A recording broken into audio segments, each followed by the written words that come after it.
Hello good morning students, welcome to our channel. कल हम लोगों ने चैप्टर पोलिनोमियल्स के बारे में चर्चा किए थे, जो कि अलजेब्रा का ही पार्ट आता है। आज उसी के लेके जो सेकेंड चैप्टर है उसका linear equation in two variable, जिसको क्या कहा जाता है, दोसर वाले रैखिक समीकरण। आज उसके पे हम लोग बात करेंगे। कल अगर पोलिनोमियल्स जो चैप्टर पर हैं उसमें अगर कोई कहीं से डाउट हो, कोई प्रॉब्लम्स हो, तो आप मेरे टेलीग्राम से जुड़ सकते हैं, जिसका लिंक आपका डिस्क्रिप्शन बॉक्स में दिया हुआ है। वहाँ से जुड़ सकते हैं, वहाँ पे अपने डाउट को क्लियर कर सकते हैं। फिर आज हम लोग चलेंगे linear equation in two variable. इसे भी आपको लॉन्ग आंसर टाइप 2 क्वेश्चन इससे पूछता है, जो कि लॉन्ग आंसर टाइप में होता है। और फिर MCQ ऑब्जेक्टिव लगभग इसे जो है आपका 4-5 नंबर का क्वेश्चन जो है पूछता है, उससे ज़्यादा ही पूछता है।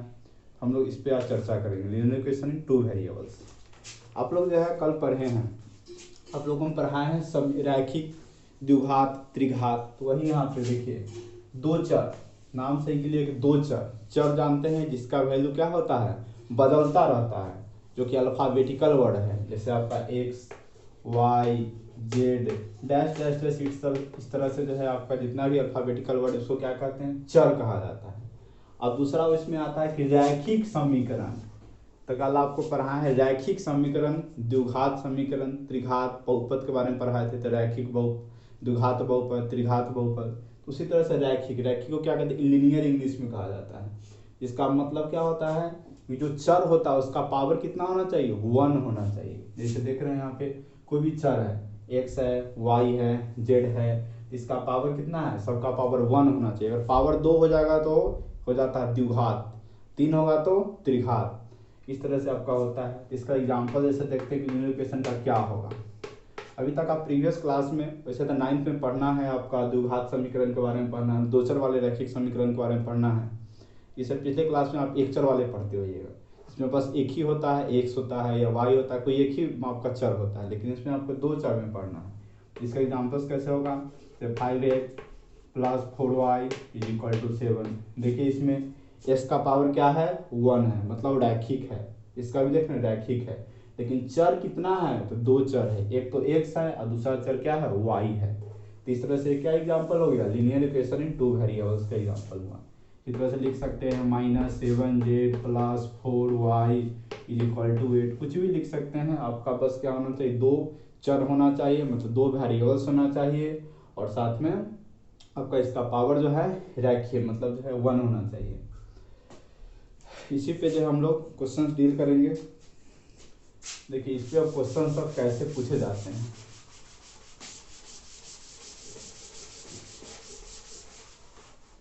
जो एग्जाम के पॉइंट से बहुत ही ज़्यादा वेरी वेरी इंपॉर्टेंट, बहुत ज़्यादा जो इम्पोर्टेंट है, वही हम लोग जो है क्वेश्चंस को डील करेंगे। अभी पढ़ना इतना ही है जो कि एग्जाम में है, ज़्यादा पढ़ने से नहीं है, अभी बस एग्जाम के व्यू से पढ़ना है।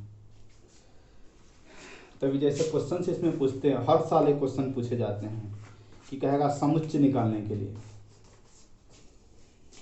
जैसे आपका क्वेश्चन रहेगा, समीकरण दे देगा, कोई भी समीकरण दे सकता है। जैसे यहाँ पे दिया हुआ है एक समीकरण दे देगा कि x + 2y = 9 दे दिया समीकरण। करा के लिए प्राकृत संख्याओं के समुच्चय में हल लिखे। के लिए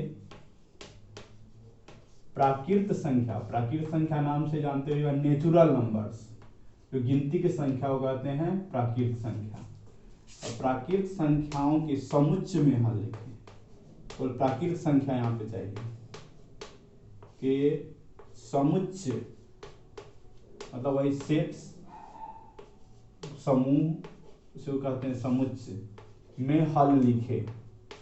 हल किस में लिखना है, प्राकृत संख्याओं के सेट्स में, मतलब समूह में ही हल होना चाहिए, केवल प्राकृत संख्या के ग्रुप में हल लिखना है। क्वेश्चन जो है बहुत ही ज़्यादा मतलब जो है हर ईयर पूछे जाते हैं। इसमें से वही क्वेश्चन आपको बताया जा रहा है जो कि आपको हर साल पूछे जाते हैं, आपके सैंपल पेपर में दिया हुआ है। बस वही क्वेश्चन को डील करें जो कि आपको पूछने की 100% संभावना है। तो इसको हम लोग कैसे डील करेंगे, देखिए इसको जो हम लोग यहाँ पे क्या दिया हुआ इक्वेशन, x + 2y = 9 दिया हुआ है। अब यहाँ पे हमको जो है x का वैल्यू रखते चलना है, y के वैल्यू उसके रिस्पेक्ट में निकलता चलेगा। इस तरह से हमको क्या बनाना है, वो जो ग्रुप्स तैयार करना है। तो यहाँ पे देखिए x plus 2y equal to 9 है, तो क्या लिख सकते हैं 2y, इधर अगर रहेगा तो x किधर किस में है, प्लस में, उधर जाएगा किस में हो जाएगा, माइनस में, तो क्या हो जाएगा 9 माइनस x। तो y का वैल्यू क्या हो जाएगा 9 माइनस एक्स डिवाइडेड बाई 2, क्योंकि यहाँ पे 2 किस में है, मल्टीप्लाई में है, तो यहाँ जाएगा किस में हो जाएगा, डिवाइड में हो जाएगा। इक्वेशन मेरा बन के तैयार हो गया, y का ये इक्वेशन जो है, यही इक्वेशन तैयार हो जाएगा। तब वैल्यू गुना भाग करना, जोड़ घटाव करना, वैल्यू आप पुट कर सकते हैं। बस इक्वेशन तैयार करना सबसे इम्पोर्टेंट होता है इसमें। तो आपको x जो है किए हैं, यहाँ पे 2y था, इधर गया माइनस, फिर y 9 माइनस एक्स बाई 2। अब क्या करना है, आपको x रखते चलना है, अपने मन से x ऐसे रखना चलना है कि y के वैल्यू जो है बस प्राकृत संख्या में आना चाहिए। तो क्या रख सकते हैं, जैसे x का इज इक्वल टू 1 रखने पे, x का मान जो है 1 रखने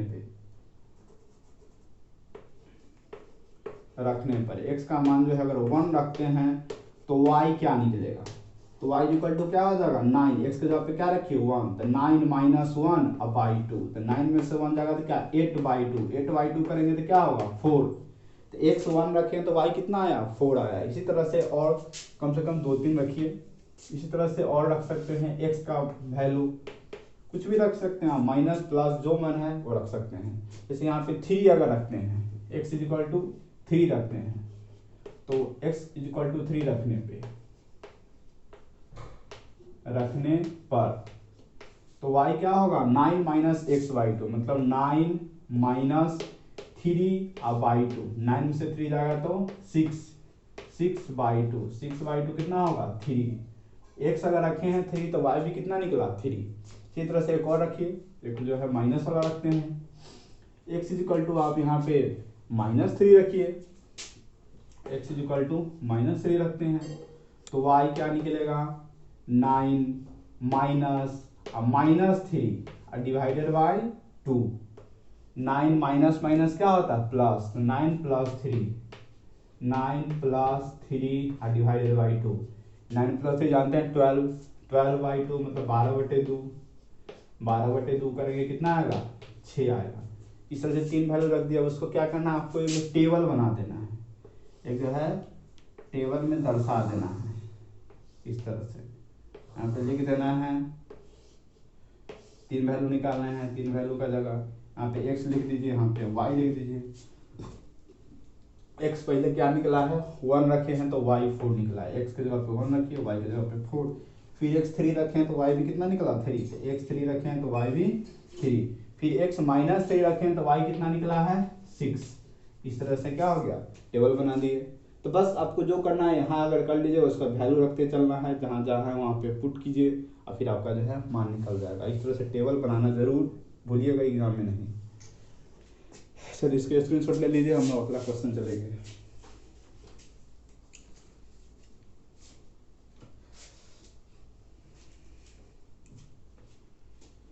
अब हम लोग जो नेक्स्ट क्वेश्चन चलेंगे, जो आप लोग इसको घर पे प्रैक्टिस कर सकते हैं। क्वेश्चन यही रहेगा, बस इसका इक्वेशन जो है समीकरण बदल दिया जाएगा।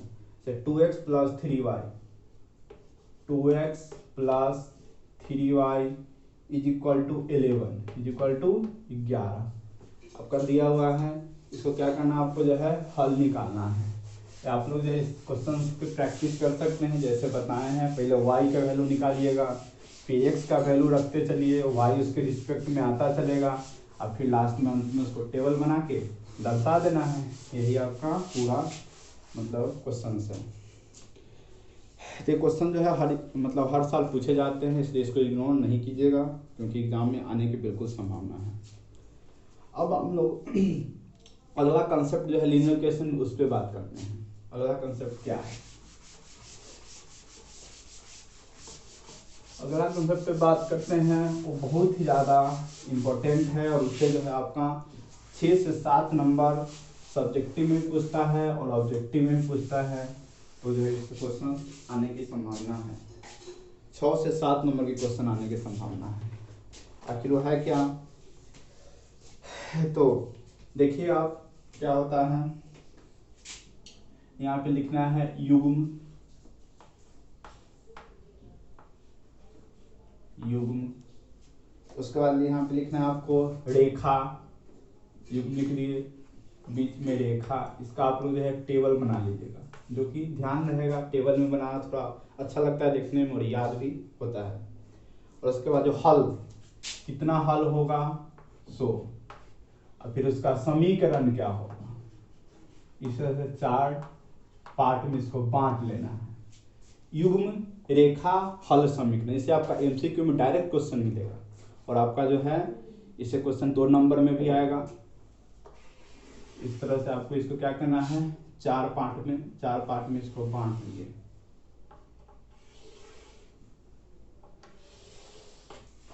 अब युग्म जो है आपका जो है यहाँ पे, युग्म को मतलब पेयर कहते हैं, पेयर मतलब जोड़ा, उसी को युग्म कहा जाता है।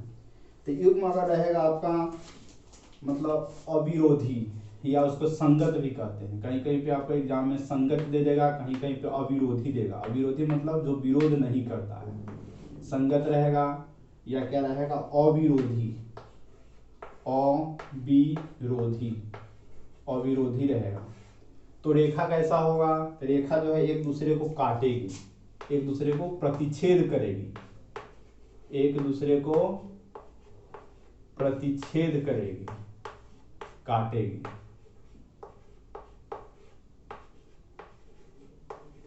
प्रतिच्छेद करेगी, करेगी। हल कैसा होगा, तो केवल एक हल, या उसको अद्वितीय भी कहते हैं। केवल एक हल, केवल एक हल, या उसको जो है अद्वितीय भी कहा जाता है। अद्वितीय हल, अद्वितीय। इंग्लिश में कहिएगा तो इसको हम लोग क्या कहते हैं, यूनिक सॉल्यूशन। इसको जो इंग्लिश में यूनिक सॉल्यूशन कहा जाता है। अद्वितीय को यूनिक कहा जाता है, और सॉल्यूशन, यूनिक सॉल्यूशन। प्रतिच्छेद को इंटरसेक्ट कहते हैं, जो एक दूसरे को काटता है उसको इंटरसेक्ट कहते हैं। अब इसका समीकरण कैसा होगा, इसका समीकरण हो जाएगा A/D not equal to B/E। A/D जो है B/E के इक्वल नहीं होगा, आपका समीकरण रहेगा। ये आपका पहला केस हुआ। जब अविरोधी रहेगा या संगत होगा तो एक दूसरे को प्रतिच्छेद करेगा रेखा। और हल कैसा होगा, एक हल मतलब अद्वितीय हल होगा। और समीकरण कैसा होगा, A/D B/E के इक्वल नहीं होगा। फिर दूसरा बात करते हैं, दूसरा आपका असंगत, जो उसके संग नहीं है, मतलब उसके साथ नहीं है, मतलब क्या है, विरोधी है। नाम से क्लियर हो रहा है, जिसके क्या है, विरोधी है, जो उसके अपोजिट में रहता है। अगर विरोधी होगा तो उसका जो रेखा क्या होगा, पैरेलल होगा, एक दूसरे के क्या होगा, पैरेलल, समांतर। रेखा जो होगी एक दूसरे के समांतर रेखा होगी, पैरेलल रेखा होगी, समांतर, पैरेलल होगी। पैरेलल जानते हैं जो क्या होता है, उसको कितना भी आगे बढ़ाते जाइएगा वो कहीं पे मैच नहीं करेगा, दूसरे को काटेगा नहीं, और ये क्या होता है, पैरेलल लाइंस होता है। और तीसरा आपका जो है कोई हल नहीं। इसका जो होता है असंगत विरोधी में क्या होता है, इसका कोई हल नहीं होता है, कोई हल नहीं, मतलब नो सॉल्यूशन। इसको इंग्लिश में हम लोग कह सकते हैं नो सॉल्यूशन, कोई हल इसका नहीं होता है। और आपका इसका समीकरण क्या बनेगा, इसका समीकरण बनता है A/D is equal to B/E I not equal to C/F। A/D B/E के इक्वल होता है, लेकिन C/F के इक्वल नहीं होता है। यही क्या बनता है, इसका समीकरण बनता है। अब तीसरी बात करेंगे, तीसरा क्या होता है, युग्म। मतलब तीसरा इसमें होता है आपका आश्रित। इसको क्या कहते हैं, संगत भी कहते हैं। संगत 2 होता है, पहला और देखें तीसरा भी लिखना है संगत। इसको आश्रित भी कहा जाता है। युग्म कैसा होता है, आश्रित, जो एक दूसरे पे डिपेंडेंट होता है, मतलब एक दूसरे पे आश्रित होता है।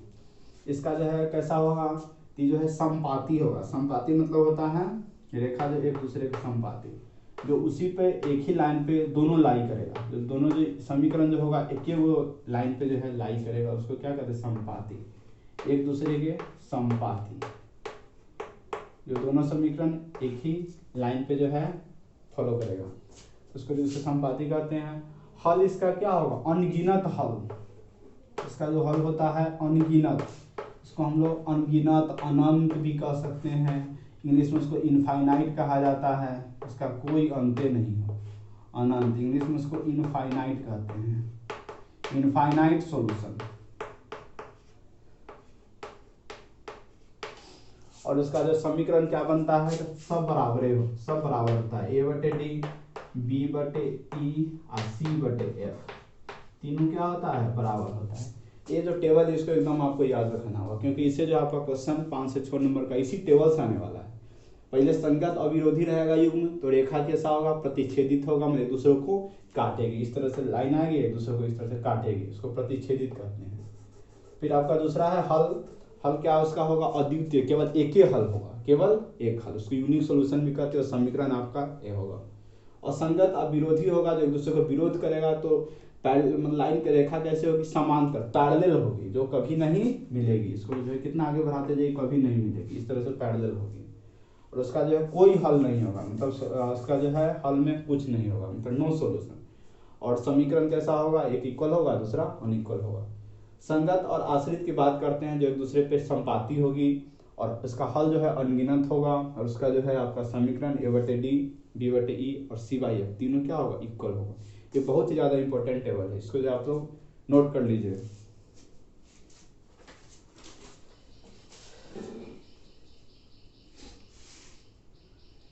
अब जो हम लोग जो है इसी पे टेबल पे डिपेंडेंट जो क्वेश्चंस है उसको हम लोग हल करेंगे, और उसका जो है कैसे वैल्यू निकलेगा, MCQ में कैसे क्वेश्चंस रहेगा, ये सब के बारे में जो है हम लोग हल करेंगे। टेबल को बस ध्यान में रखना होगा, तब जो है देखिए आपका आसान होगा सब क्वेश्चन। टेबल को भूल गए तो फिर जो है लीनियर इक्वेशन उतना ही हार्ड हो जाएगा।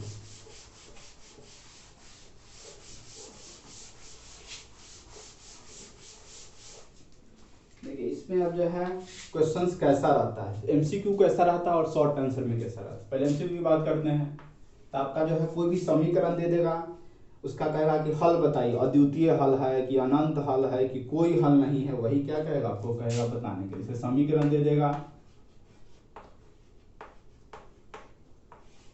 समीकरण जैसे दिया हुआ है x + 2y - 8 = 0, और दूसरा दिया हुआ है 2x + 4y = 16, तथा 2x + 4y = 16 दिया हुआ है। क्या कह रहा है, का हल होगा, क्या वो हल होगा, वही आपको क्या करना है, इसका निकालना है, का हल होगा, आपसे पूछ रहा है कि हल होगा। पहला ऑप्शन दिया हुआ है अद्वितीय, जिसको हम लोग क्या कहते हैं, केवल एक, यूनिक, अद्वितीय होगा। दूसरा ऑप्शन दिया हुआ है कि अनगिनत होगा या अनंत भी हो सकता है, ऑप्शन में दोनों का मतलब वही हुआ, अनगिनत। और तीसरा जो है उसमें कोई हल नहीं, मतलब कोई नो हल, मतलब नो सॉल्यूशन, कोई हल नहीं। आपको इसमें टिक करना है कि कौन इसमें से होगा, पहला कि दूसरा कि तीसरा। तब अद्वितीय के जानते हैं क्या होता था समीकरण, A/D जो है B/E के इक्वल नहीं हुआ करता था। दूसरे वाले में क्या होता था, A/D जो है B/E और C/F जो है मतलब अनगिनत वाला में होता है। और कोई हल में क्या होता है, A/D B/E के इक्वल होता है, लेकिन वो C/F के इक्वल नहीं होता है। तो हमको इसको समीकरण यहाँ पे देखना है, इसको चेक करना है कि क्या कौन सा फॉलो कर रहा है। तो समीकरण क्या है, x + 2y - 8 = 0। दूसरा क्या है 2x + 4y, देखिए यहाँ पे 16 उस साइड इक्वल टू उस साइड, इस साइड उसको लाएंगे तो क्या होगा, प्लस में तो माइनस में बदल जाएगा, तो -16 = 0 होगा। अब आपका क्या A B C और D E F, ठीक है। पहला होता है x के आगे A, y के आगे वाला B, इसके C, ये आपका D, E और F होता है। तो इसको चेक करना है, पहले जो है यहाँ पे क्या है, A के जगह पे क्या है 1 है, तो 1/2। दूसरा में क्या है 2/4, और तीसरा में क्या है आपका -8 - 16 डिवाइडेड बाय -16। देखिए क्या सभी बराबर है, अब इसको देख सकते हैं 1/2, इसको काटिएगा तो भी क्या होगा 1/2, इसको काटिए माइनस माइनस कट जाएगा, इसको काटिएगा तो क्या होगा 1/2। तो देखिए तीनों केस में 1/2, 1/2 और 1/2 आ रहा है। तीनों में क्या आ रहा है, तीनों बराबर है, मतलब a/d, b/e और c/, तीनों क्या है बराबर आ रहा है। जब तीनों बराबर होता है तो कौन सा हल होता है, अनगिनत हल होता है, मतलब इनफाइनाइट सॉल्यूशन होता है, अनंत हल होता है। तो ऐसे आपका जो है क्वेश्चंस पूछे जाएंगे एमसीक्यू में, इसी तरह क्वेश्चन रहेंगे, बिल्कुल 100% क्वेश्चन रहेंगे ही रहेंगे। तो को बस यहाँ पे A B C D E F को करना है, तब उसका चेक करना है कि कौन सा हल है, आखिर अनंत है कि अनगिनत है कि अद्वितीय है कि कोई हल नहीं है। फिर हम लोग नेक्स्ट क्वेश्चन चलते हैं।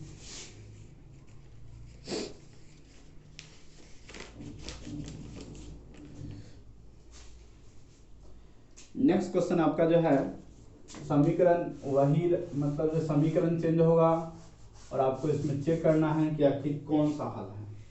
आप लोग इसको क्वेश्चंस को प्रैक्टिस कर सकते हैं। जैसे क्वेश्चन आपका दिया हुआ है 2x + 3y = 8, 2x + 3y = 8, और दूसरा दिया हुआ 4x + 6y = 7, 4x + 6y = 7, ठीक है।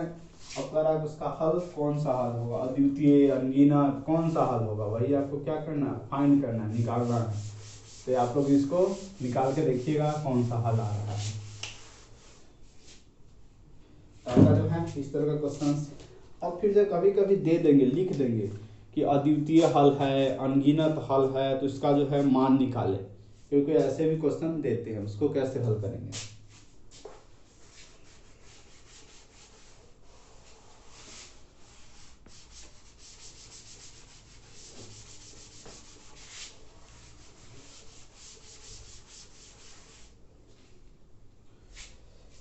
जैसे आपके दे देंगे क्वेश्चंस रहेंगे कि समीकरण ऐसे रहेगा कि x + 2y = 3, x + 2y = 3, और दूसरा रहेंगे एवं और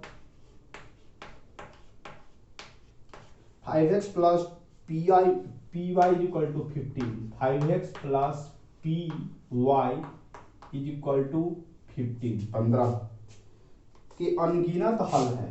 कि कितने हल है, अनगिनत। अनगिनत नाम से अब आप लोगों को रिलेशन याद आ गया होगा कि अनगिनत हल है, अनगिनत हल है तो p निकाले।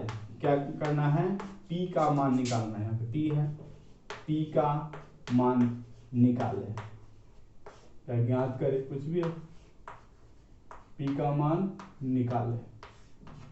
क्या करना है, आपको निकालना है कौन सा हल कर रहा है, अनगिनत हल है। तो अनगिनत हल में क्या होता है, तीनों का जो है सॉल्यूशन जो है मतलब आपस में इक्वल होता है समीकरण, मतलब a/d उतना होता है b/e और उतना ही होता है c/, तीनों क्या होता है, इक्वल होता है आपस में एक दूसरे के। तो यहाँ पे देखिए a के जगह पे क्या है, x के आगे, या इसको समीकरण कैसे लिख सकते हैं, x + 2y + 3 उधर इधर आएगा तो क्या होगा -3 = 0।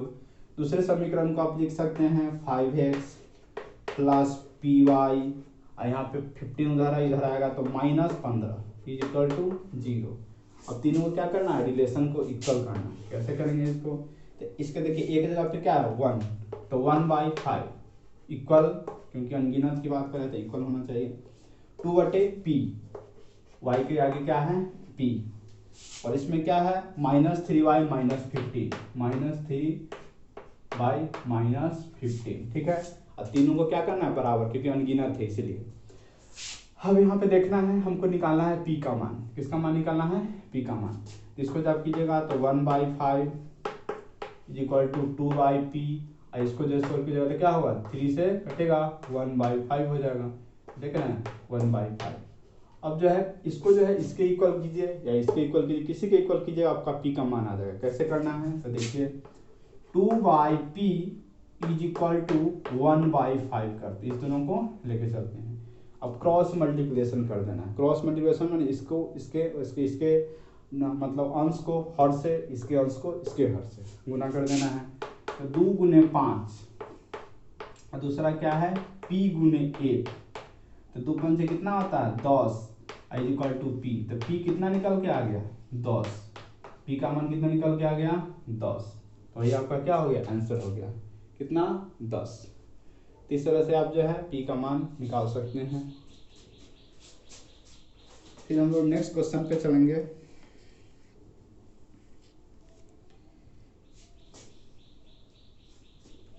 अब जो है आपका कहेगा कि अद्वितीय हल, ये तो आपका अनगिनत था, यहाँ पे अगर कहा देगा अद्वितीय हल और समीकरण भी आपका चेंज कर देगा, तब कैसे कीजिएगा।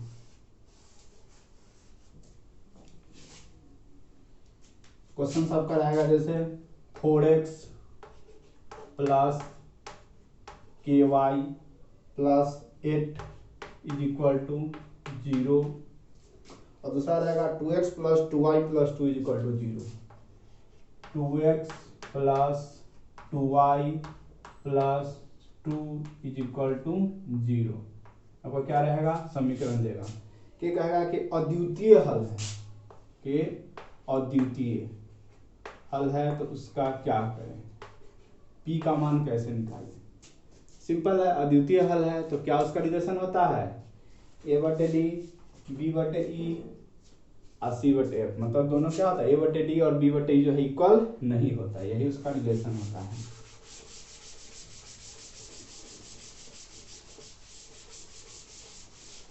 तो जानते होंगे, वीडियो को पॉज करके आप जो है इसका सॉल्यूशन कर सकते हैं, बना सकते हैं और उसके बाद मिला सकते हैं कि क्या सही आया है कि नहीं। जैसे a/d है b/e क्या दोनों इक्वल नहीं होता, जो द्वितीय का रहा है तो दोनों क्या होता है इक्वल नहीं होता है। और आपको देखना है यहाँ पे क्या है a/d 4, और यहाँ पे क्या है तो समीकरण पे लिख लीजिएगा तो 4x plus ky is equal to 8 sorry plus 8 is equal to 0। दूसरा क्या है 2x plus 2i plus 2y plus 2 is equal to 0। आपको देखना है a के जगह पे क्या है 4, तो 4, d के जगह पे क्या है 2, तो 4/2 इक्वल नहीं है, इसके इक्वल नहीं है। तो यहाँ पे क्या है k, और दूसरा में क्या है 2, ky2 के इक्वल नहीं है। अब क्या इसी तरह से क्रॉस गुना करना है जैसे पहले किए हैं अभी, तो 4 को 2 से गुना कीजिए, 4 into 2 not equal to k into 2। अब क्या होगा 4 इंटू 2 क्या होता है 8, नॉट इक्वल टू 2k, ठीक है। k का वैल्यू क्या हो जाएगा 8 डिवाइडेड बाय 2, लेकिन इक्वल का साइन नहीं देना है। 8 डिवाइडेड बाय 2 क्या होगा 4, तो क्या निकल के आ गया k not equal to 4, k not equal to 4। तो आपका जो है निकल के आ गया k का वैल्यू। इस तरह से अगर द्वितीय रहेगा तो आप कर सकते हैं।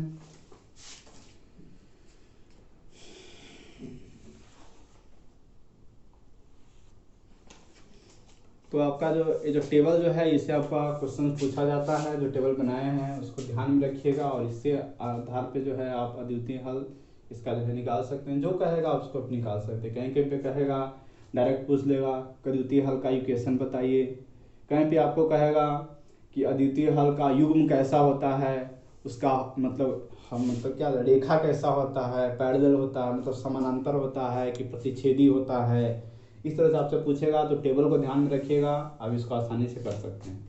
अब हम नेक्स्ट टाइप पे चलते हैं जो आपका गुना का टाइप है, और गुना की विधि पढ़ते हैं। गुना की विधि आपको इसमें 5 पढ़ना है, लेकिन मोस्टली जो है वज्र गुणन विधि जो है पूछा जाता है एग्जाम में, ज़्यादातर जो है एग्जाम में वज्र गुणन में पूछा जाता है। कभी कभी जो है आपका मतलब सब्स्टिट्यूशन मेथड इसको कहते हैं प्रतिस्थापन विधि, वो भी पूछ लेता है। तो हम लोग जो है वज्र गुणन सब मतलब कम से कम 3 विधि आपको ध्यान में रखना है आपका, एक तो वज्र गुणन विधि, एक प्रतिस्थापन विधि और एक लुप्तीकरण विधि, इसको इलिमिनेशन मेथड कहा जाता है। इस तीनों को आपको ध्यान में रखना होगा क्योंकि वज्र गुणन पूछता है, और इससे जो है आपको ये दोनों जो बाकी बचा है उससे जो है सोल्यूशन आपको निकालना आसान होता है। कोई भी आप जल्दी से वैल्यू एक्स वाई का मान निकाल सकते हैं। अब कैसे करेंगे इस पर चलते हैं।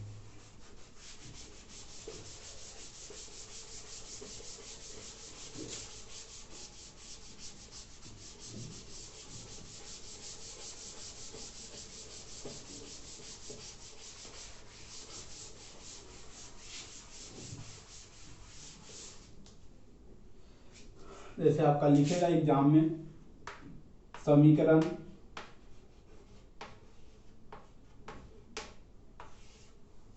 2x + 3y = 7, इसे समीकरण दिया हुआ है 2x + 3y = 7 और 6x - 5y = 11, और दूसरा समीकरण है कि 6x - 5y = 11 को वज्र गुणन विधि से हल करें। किस विधि से हल करना है? वज्र गुणन विधि से। एग्जाम में आपको लिख देगा अगर विधि, तब आपको उसी विधि से हल करना है। जब नहीं लिखेगा सीधे कहेगा हल करें, तो जो आपको पसंद पड़ता है, जो अच्छा लगता है उससे आप कर सकते हैं। लेकिन विधि का नाम लिख देगा तो आपको उसी विधि से हल करना। दूसरा विधि से हल करके आइएगा तो आपको वहाँ पे मार्क्स कटेगा। तो वज्र गुणन से हल करना है, को वज्र गुणन हल करें, वज्र गुणन विधि से हल करें। यहाँ पे जोड़ सकते हैं विधि से, वज्र गुणन विधि से हल करना है, वज्र गुणन विधि से। अब इसको हम लोग कैसे करेंगे? आपका समीकरण दिया हुआ है 2x + 3y = 7 और दूसरा दिया हुआ 6x - 5y = 11। आसान है। 2x + 3y = 7, दूसरा है आपका 6x - 5y = 11। अब इसमें आपको जैसे गुना करना है, अगर x का गुना करना है, ठीक है, तो x वाला को ढक देना है। बस ये ध्यान रखिएगा, अगर जिसका गुना करना है जो वो ऊपर लिख रहे हैं उसको ढक देना है, बाकी जो बचा वो दोनों को गुना कर देना है। यहाँ पे x वाला का गुना करना है तो x को ढक देना है, तो क्या होगा 3i × 11, क्रॉस गुना करना है 3 × 11, 3 × 11। फिर इसी तरह से आपको फिर एक बार तो ऐसे किए, फिर एक बार ऐसे करेंगे, तो बीच में किसका साइन होगा? माइनस का। और फिर -5 × 7, तो -5 × 7 हो गया। फिर इसी तरह से अगर y का बोलेगा तो y में भी क्या करना? y वाले को ढक दीजिए, y वाला को ढक दीजिए। और फिर जो है बच्चा यहाँ पे 6 × 7, तो 6 × 7। अब फिर दूसरा साइड क्या है? माइनस का साइन बीच में, 11 × 2, 11 × 2 हो गया। अब तो आपका x y का हो गया। अब 1 जो इसका क्या है, जो कांस्टेंट टर्म है, जो अचर पद है, उसको करना है, तो उसको एक ऊपर। और फिर जब इस दोनों को कीजिए 2 × -5, 2 × -5, बीच में माइनस का साइन है। और फिर क्या होगा आपका 6 × 3 या 3 × 6, वही बात है। इस तरह से आपका हो गया गुना। जिसका कहेगा x का बोलेगा x वाले को ढक देना है 3 × 11 इतना, फिर -5 × 7। y वाले को बोलेगा तो y वाले को ढक देना है 6 × 7 -2 × 11 हो गया। फिर आपका जो है अगर 1 बोलेगा तो 1 वाले को ढक देना है 2 × -5 और -6 × 3। अब इसका जो आया है उसको गुना भाग कर दीजिए, 11 तिहाई 33 होता है। आपका जो है -5 × मतलब -5 और 7 गुना कीजिएगा -35, अब प्लस माइनस क्या होता है? प्लस, तो +35 हो जाएगा। इसी तरह से y वाला को करेंगे 6 × 7 42 होता है, 11 × 2 22 होता है, तो -22। फिर इसी तरह से 1 वाला का करेंगे तो 2 × -5 करेंगे तो -10 होगा, और -6 × 3 करेंगे तो क्या होगा? 18 होगा, मतलब -18। अब इस यहाँ पे देखिए x बराबर क्या हो गया? 33 + 35 दोनों को जोड़िएगा तो आपका 68 होगा। y के जगह पे क्या हो जाएगा? 42 में से 22 जाएगा तो 20 बचेगा, और 1/, क्या हो जाएगा? -10 -18 करेंगे तो -28 होगा। ये तो हो गया। अब जो क्या करना है हमको, x वाला को एक बार लेके, x वाला और जो इसका जो अचर पद जो 1 वाला है उस दोनों को एक बार लेके चलना है, फिर एक बार y को लेके चलना है, आपका जो हल निकल के आ जाएगा। एक बार क्या करना है? x वाले को लेके चलना है, मतलब x बटे 68 या = 1/-28, 1/-28 कर देना है। अब क्या कर सकते हैं, इसको जो है आप नीचे नीचे काट सकते हैं, ऊपर से ऊपर को काट सकते हैं। कैसे काटिएगा? तो 4 से 17 चौका क्या होता है? 68 होता है, और यहाँ से कितना होता है? 4 × 7 = 28 होता है, तो 17 हुआ, यहाँ पे 7, यहाँ पे क्या बच गया? x/17, और यहाँ पे क्या होगा? 1/-7। अब जो है कटने, अब जो है क्या कीजिए? क्रॉस गुना कर दीजिए, -7 को 1 से कीजिएगा तो -7x, 17 को 1 से कीजिएगा तो 17 हो जाएगा। x का मान क्या हो जाएगा 17 बटे -7, 17 बटे -7 हो जाएगा।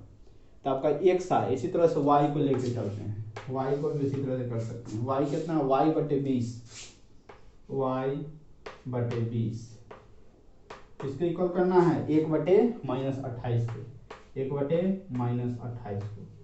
देखिए नीचे नीचे 20 भी कटेगा, 28 भी कटेगा, 4 पंचे 20 और 4 सते 28 हो जाएगा। तो क्या होगा y बटे 5 और यहाँ पे क्या रहेगा 1 बटे -7। और वही करना है, -7 को y से करेंगे तो -7y और 5 को 1 से करेंगे तो 5, तो y का वैल्यू क्या हो जाएगा 5 बटे -7, 5 बटे -7 y का मान निकल के आ गया।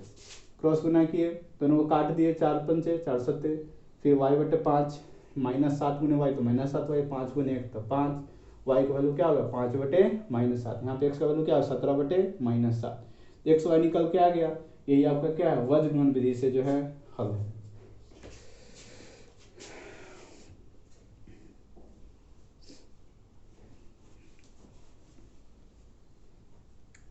फिर हम लोग जो है नेक्स्ट चलते हैं वज्र गुणन विधि से ही। आपको क्या करना है क्वेश्चंस जो है प्रैक्टिस करना है, क्योंकि ये जो है आपका वज्र गुणन विधि बहुत ही वीवीआई है, एग्जाम में बिल्कुल 100% पूछे जाएंगे, हर साल पूछा जाता है। और ये आपका 2 नंबर का क्वेश्चन रहेगा वज्र गुणन विधि से।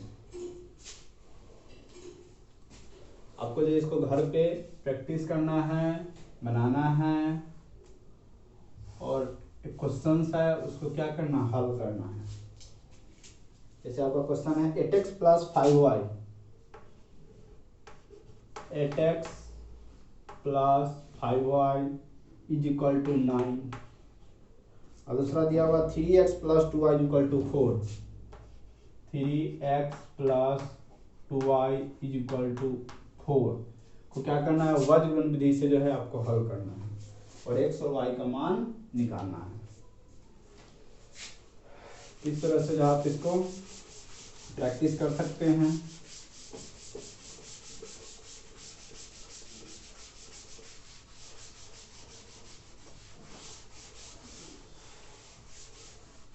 बहुत ही ज़्यादा इम्पोर्टेंट है आपका वज्र गुणन विधि। अब हम लोग वज्र गुणन के बाद जो है चलते हैं दूसरा जो है आपका विधि में चलते हैं। दूसरा विधि में आपका एक जो है लुप्तीकरण विधि है और एक जो है आपका पूछता है प्रतिस्थापन, जिसको हम लोग सब्स्टिट्यूशन मेथड भी कहते हैं, वो पूछता है, और एक एलिमिनेशन मेथड पूछता है। और हम लोग जो है प्रतिस्थापन विधि पे चलते हैं।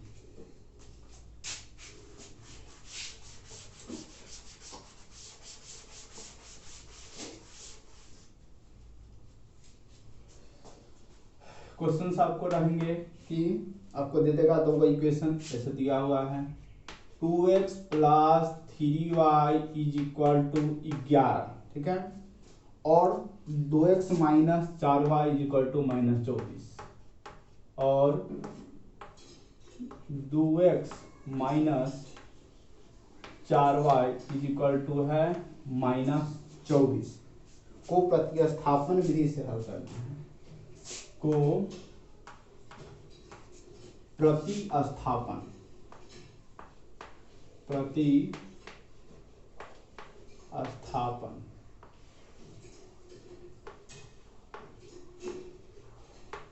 विधि से हल करें।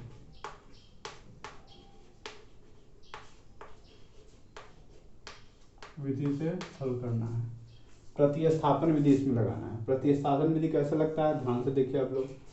2x plus 3y equal to 11 है,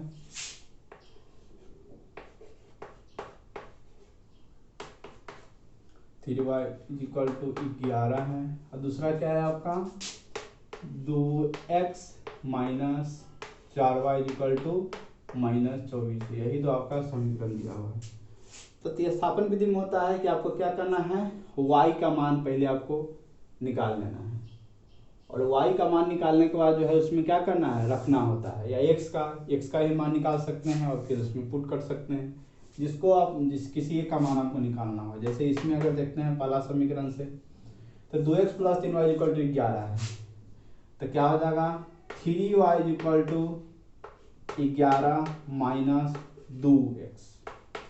तो y इक्वल टू क्या हो जाएगा 11 माइनस 2x, अब बटे क्या होगा 3, कि यहाँ मल्टीप्लाई में तो इधर आएगा तो डिवाइड में, तो y का मान यहाँ से निकाल लिए।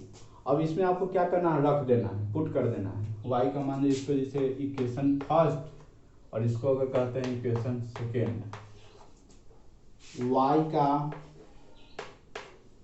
मान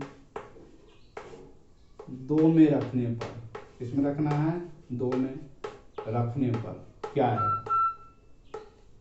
2 में रखने पर रख के देखिए क्या है, तो 2x, तो 2x रह जाएगा माइनस 4 गुने y की जगह पे क्या रखना है, इसको रखना है, तो क्या है 11 माइनस 2x अब बटे 3, और किसके बराबर करना है माइनस 24 के बराबर करना है। और वही है आपका 2x, 4 को क्या कीजिए, एक बार इससे गुना कीजिए फिर एक बार इससे गुना कीजिए, तो क्या होगा 4 को 11 से करेंगे तो क्या होगा माइनस 44, और माइनस 4 को फिर किससे करेंगे माइनस 2x से करेंगे, तो क्या हो जाएगा प्लस 8x, ठीक है। अब बटे में क्या होगा 3, इधर क्या है माइनस 24 हो गया। अब यहाँ पे देखिए ये तो क्या था माइनस 44 प्लस 8x 3, अब जो है क्या करना है सबका एलसीएम ले लीजिए, सबको क्या करना है एलसीएम ले लेना है। यहाँ पे 1 है, यहाँ पे 3 और 1 का एलसीएम लीजिएगा तो कितना होगा, मतलब लघुत्तम 3 होगा। अब जो 1 के उसे भाग दीजिएगा तो 3, 3 गुने 2x कितना होगा 6x, फिर क्या है 3 है तो यहाँ पे क्या होगा 44, अब फिर क्या होगा प्लस 8x इक्वल टू क्या होगा माइनस 24। अब जो यहाँ पे 6x है और उधर क्या है 8x है, तो 6x और 8x क्या हो जाएगा, दोनों को जोड़िएगा 14x, अब माइनस क्या होगा 44 भागा 3 इक्वल टू क्या होगा माइनस 24। अब जो है 14x हुआ, अब क्या कीजिए इसको जो है क्रॉस गुना कर दीजिए, तो 14x माइनस 44, अब माइनस क्या हो जाएगा 72, 14x अब माइनस 72, अब प्लस जाएगा तो उधर जो है प्लस 44 हो जाएगा, तो 14x क्या हो गया 72 44 हो जाएगा, तो 72 4 76 116 कितना होता है 76 और 70 है माइनस 72 है ना, अच्छा माइनस 72 प्लस 44 है, तो माइनस 72 और प्लस 44 करेंगे कितना होगा 38 4 42, मतलब 28 4 माइनस 28 कितना होगा माइनस 28। x का मान क्या निकल के आ गया माइनस 28 और बटे 14 कितना आ गया माइनस 2, x कितना निकल के आ गया माइनस 2।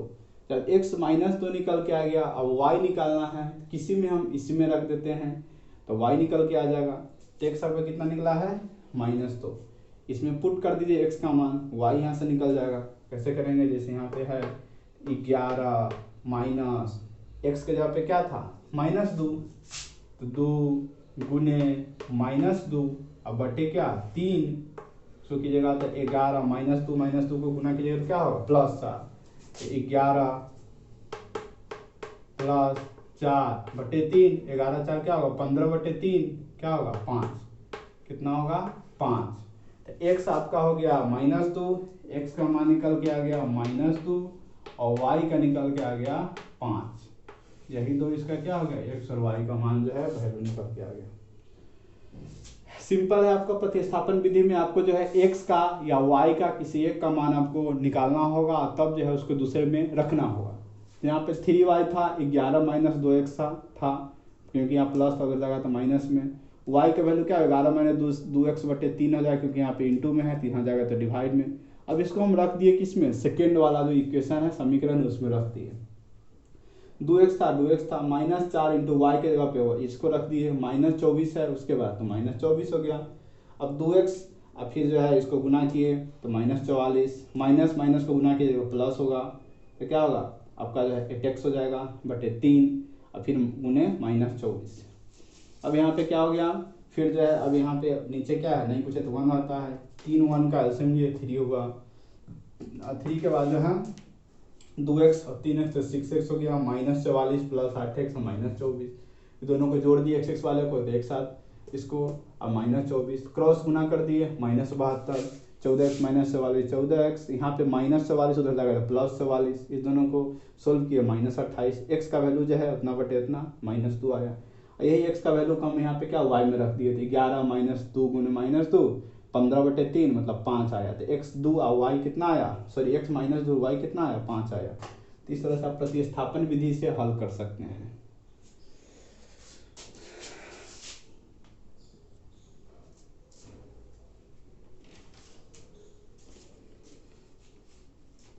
अब जो है हम लोग आगे चलेंगे, एक और आपका जो है इस पर प्रैक्टिस कर सकते हैं आप।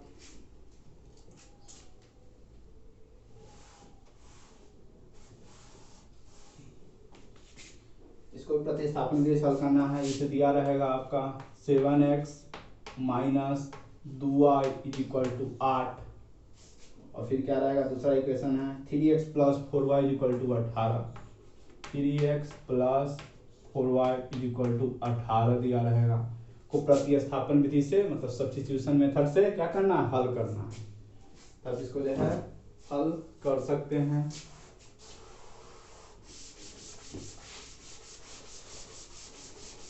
अब हम लोग तीसरा जो है लुप्तीकरण विधि, लुप्तीकरण विधि जो है इसको भी देख लेते हैं, क्योंकि लुप्तीकरण विधि से जो है ना कोई भी मान निकालना, कोई वैल्यू निकालना थोड़ा आसान होता है वज्र गुणन और प्रतिस्थापन विधि के अलावा। वैसे पूछता आपका 2 नंबर में वज्र गुणन पूछेगा, नहीं तो प्रतिस्थापन ही पूछेगा, लेकिन लुप्तीकरण जानना है कि आपको वहाँ पे कहेगा मान निकालने के लिए x y का, तो उससे आप आसानी से निकाल सकते हैं जोड़ घटाव करके, एक बहुत कम समय में निकल जाता है। देखिए कैसे उसको सोल्व करेंगे।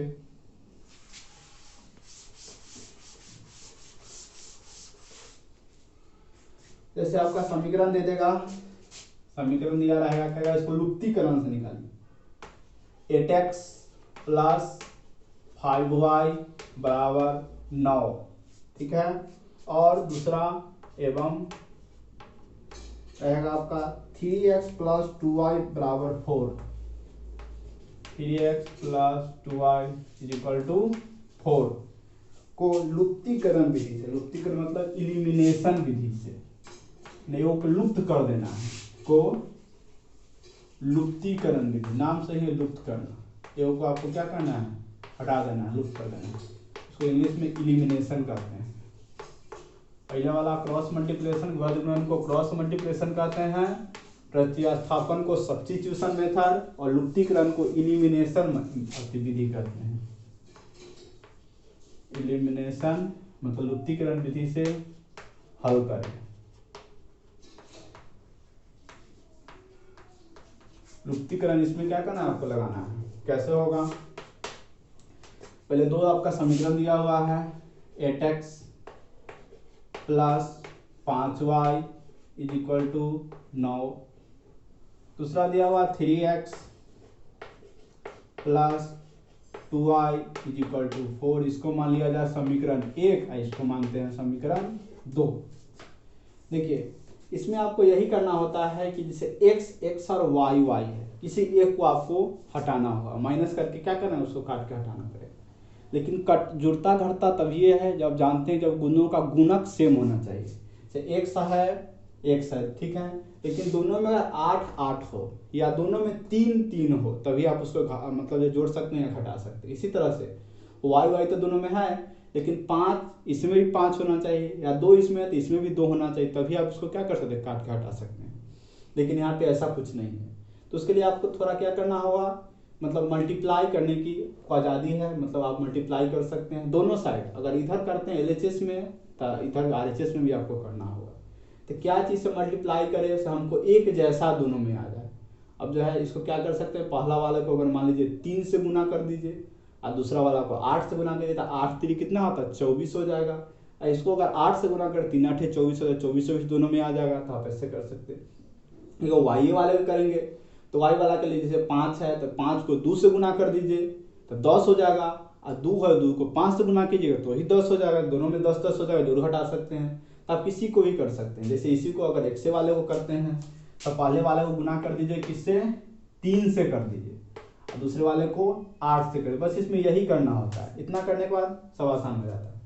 अब इसको क्या करेंगे, करना है 8 इंटू 3, 8 इंटू 3 कितना होगा, सबको करना होगा तो 24x, 5y को 3 से करेंगे कितना होगा, 5y को 3 से करेंगे तो 15y, इस तरह से 9 को भी 3 से करेंगे कितना होगा 27, फिर 3 को 8 से करेंगे कितना होगा 24x, और फिर दूसरा क्या है 2y को 8 से करेंगे कितना होगा 16y, और फिर 4 को 8 से करेंगे कितना होगा 32। अब इसमें देखिए 24 24 दोनों में आ गया, अब तो जुड़ सकता है घट सकता है, तो इसको वही करना है, आपको घटा देना है, घटाना है तो यहाँ पे माइनस साइन, प्लस है तो सब में देना, ऐसा नहीं घटाना तो इसी में देना है, तो सभी में साइन देना है, तो यहाँ भी माइनस, यहाँ भी माइनस, और यहाँ भी क्या होगा माइनस। अब सभी को पहला वाला साइन को भूल जाना है, जो आप दिए हैं उसी के अनुसार अब क्रिया करना है, ऊपर वाला जो रहेगा और उसके बाद सबसे नीचे वाला देखना है, बीच वाला साइन को अब भूल जाना है। तो यहाँ पे देखिए 24, यहाँ पे क्या प्लस साइन है, ये क्या हो गया -24 हो गया, दोनों क्या होगा कैंसिल, कट गया। इसी तरह से यहाँ पे कौन सा साइन है, प्लस है, यहाँ पे कौन सा साइन है -16y, तो 15y में से -16y जाएगा तो क्या होगा -y, क्या होगा -y। इसी तरह से यहाँ भी 27 और -32, 27 में से 32 जाएगा तो क्या होगा 27 -32 जाएगा तो -5, -y और बराबर क्या हो जाएगा -5। देखिए दोनों साइड माइनस है, खत्म, काम खत्म।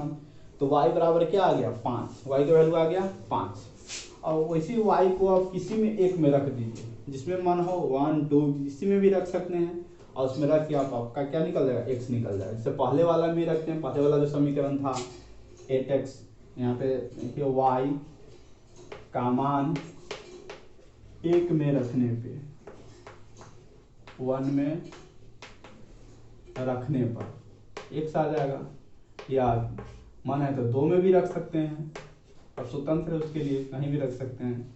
तो पहले वाला जैसे अगर पहले वाला में रखते हैं तो 8x प्लस 5y, y के जगह पे क्या रखना है 5, तो 5 गुने 5 अब बराबर किसके 9 के बराबर। देखिए तो 8x 5 5 कितना होता है 25, अब इक्वल टू क्या 9, 8x और 9 में से 25 जाएगा तो क्या होगा प्लस, इधर 25 उधर जाएगा तो -25, 9 -25, अब 8x इक्वल टू क्या होगा 9 में से 25 जाएगा तो -16, x का मान कितना निकल के आ गया -16/8, -16/8 कितना होगा -2, x कितना आ गया -2, y कितना आ गया 5। यही आपका क्या है एलिमिनेशन लुप्तीकरण विधि है, कि आपको यहाँ पे दोनों को पहले मान बराबर कीजिए, फिर उसको जो है एक काट के हटा दीजिए, दूसरा जोड़ घटाव करके लाइए, और फिर जो है पहला का वैल्यू और दूसरा का वैल्यू मान रख दीजिए, दूसरा का वैल्यू भी आ जाएगा। यही आपका क्या है लुप्तीकरण विधि है।